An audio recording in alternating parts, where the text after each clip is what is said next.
ISMAILIA, Egypt. They arrived in 5 SUVs, took positions across from the mosque's door and windows, and just as the imam was about to deliver his Friday sermon from atop the pulpit, they opened fire and tossed grenades at the estimated 500 worshippers inside.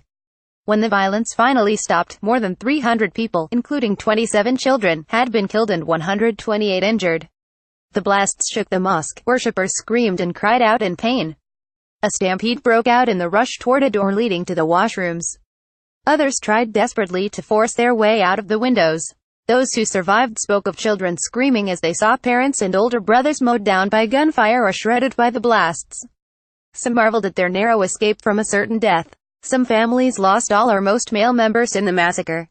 So composed were the militants that they methodically checked their victims for any sign of life after the initial round of blazing gunfire. Those still moving or breathing received a bullet to the head or the chest, the witnesses said. When the ambulances arrived, they shot at them, repelling them as they got back into their vehicles and fled.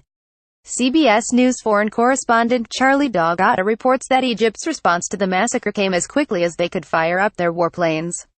The Egyptian military released video Saturday claiming to show fighter jets targeting vehicles in Friday's attack that they said killed suspected militants inside. Friday's assault was Egypt's deadliest attack by Islamic extremists in the country's modern history, a grim milestone in a long-running fight against an insurgency led by a local affiliate of the Islamic State of Iraq and Syria, ISIS. Al-Rawda Mosque was in a sleepy village by the same name in Egypt's troubled northern Sinai, near the small town of Bir el-Abd.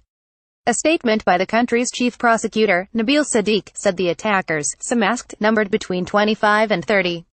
Those with bare faces sported heavy beards and long hair, it added. Clad in military-style camouflage pants and black t-shirts, one of them carried a black banner with the declaration of the Muslim faith: "There is no God but Allah and Muhammad is his prophet." The banner matched those carried by ISIS, which has not claimed responsibility for the attack. They also torched 7 cars parked outside the mosque that belonged to worshippers, the statement added. The chief prosecutor's statement was the most detailed account given by authorities, and it generally agreed with what witnesses told the Associated Press on Saturday in the Suez Canal city of Ismailia, where some of the wounded are hospitalized. "We knew that the mosque was under attack by militants," said witness Ebid Salem Mansur, recalling the intense gunfire. Mansur, a 38-year-old worker in a nearby salt factory, said he had settled in Bir el-Abd 3 years ago to escape the bloodshed and fighting elsewhere in northern Sinai. He suffered 2 gunshot wounds to his legs on Friday. "Everyone lay down on the floor and kept their heads down.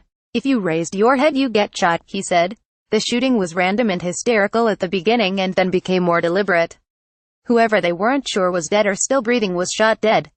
The militants were shouting Allahu Akbar, or God is great, as they fired at the worshippers and the children were screaming, Mansur added.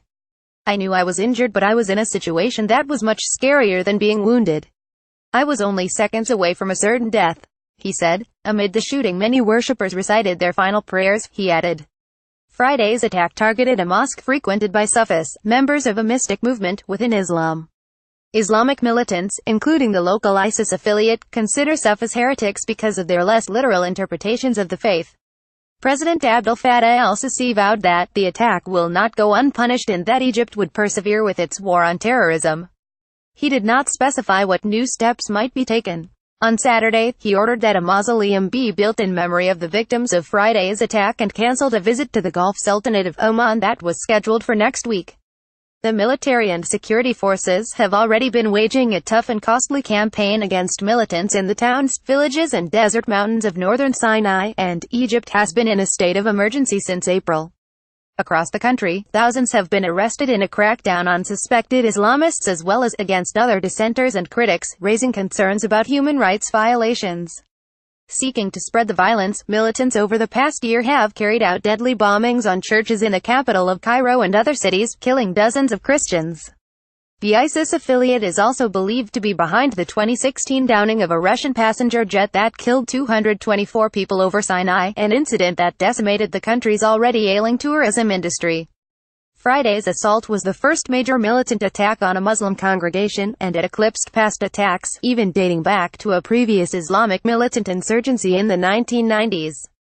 The death of so many civilians in one day recalls the killing of at least 600 in August 2013, when Egyptian security forces broke up two sit-in protests in Cairo by supporters of Mohamed Morsi, an Islamist president ousted by the military the previous month.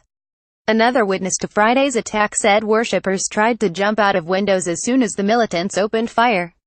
The small door that leads to the corridor for the washrooms was about the only one where worshippers rushed to escape, said a 38-year-old government employee who did not want to be named for fear of retaliation. There was a stampede. I fell down and then bodies piled up on top of me, he said. The local ISIS group affiliate has targeted Sufis in the past. Last year, the militants beheaded a leading local Sufi religious figure, the blind Sheikh Suleiman Abu Haraz, and posted photos of the killing. ISIS propaganda often denounces Sufis.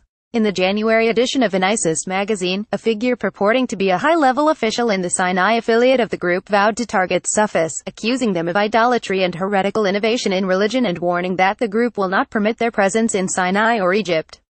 Millions of Egyptians belong to Sufi orders, which hold sessions of ritual chanting and dancing to draw the faithful closer to God. Sufis also hold shrines containing the tombs of holy men in particular reverence. Islamic militants stepped up their campaign of violence in northern Sinai after the military ousted the elected but divisive Morsi. Authorities followed up with a fierce crackdown on his Muslim Brotherhood group, jailing thousands. The result has been a long, grinding conflict centered on El Arish and nearby villages and towns in North Sinai. The militants have been unable to control territory, but the military and security forces have also been unable to bring security, as the extremists continuously carry out surprise attacks, mostly targeting outposts and convoys. The attacks have largely focused on military and police and, more recently, Christians. Hundreds have been killed, although exact numbers are unclear. The militants have also assassinated individuals the group considers to be spies for the government or religious heretics. Egypt has also faced attacks by militants in its western desert.